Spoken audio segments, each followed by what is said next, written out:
తీవ్ర అల్పపీడనం నేడు వాయుగుండంగా బలపడే అవకాశం ఉందని వాతావరణ శాఖ అధికారులు అంటున్నారు. ఆదివారం సాయంత్రానికి తీవ్ర తుఫానుగా మారి బంగ్లాదేశ్, పశ్చిమ బెంగాల్ తీరాలకు చేరుతుందని చెబుతున్నారు. తుఫాన్గా మారితే రెమాల్గా నామకరణం చేయనున్నారు. తుఫాన్ ప్రభావంతో పశ్చిమ బెంగాల్, మిజోరాం, త్రిపురలోని కోస్తా జిల్లాల్లో అతి భారీ వర్షాలు కురుస్తాయని వాతావరణ శాఖ హెచ్చరించింది.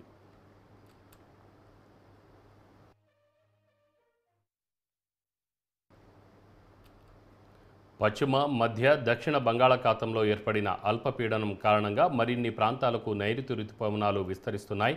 దక్షిణ బంగాళాఖాతం, అండమాన్ నికోబార్ దీవుల్లో రుతుపవనాలు విస్తరించాయి. తెలంగాణలో 2 రోజులు తేలికపాటి నుంచి మోస్తరు వర్షాలు కురిసే అవకాశం ఉందని హైదరాబాద్ వాతావరణ కేంద్రం తెలిపింది. ఎల్లో అలర్ట్ని జారీ చేసింది.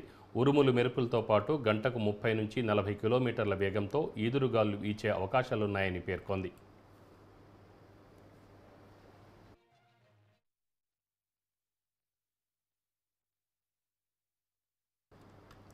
బంగాళాఖాతంలోని తీవ్ర తుఫాను వలన తెలుగు రాష్ట్రాలకు ఎలాంటి ప్రమాదం లేదని, పశ్చిమ బెంగాల్, బంగ్లాదేశ్ సరిహద్దు ప్రాంతాలకు భారీ నష్టం ఉండొచ్చని హెచ్చరిస్తూ ఆయా రాష్ట్రాలకు హెచ్చరికలు జారీ చేసింది.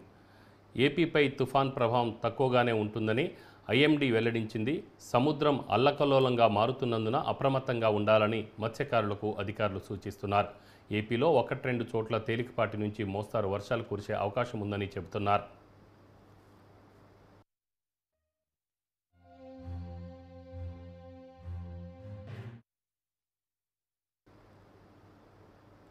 వాయుగుండం ప్రభావంతో తమిళనాడులోని 7 జిల్లాలకు రెడ్ అలర్ట్ జారీ అయింది.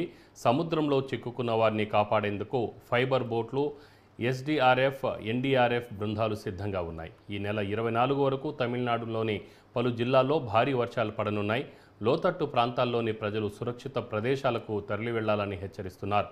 తుఫాను ప్రభావం ఇవాల్టి నుంచి మే 27 వరకు మహారాష్ట్ర, గుజరాత్ రాష్ట్రాలపై కూడా ఉండొచ్చని చెబుతున్నారు.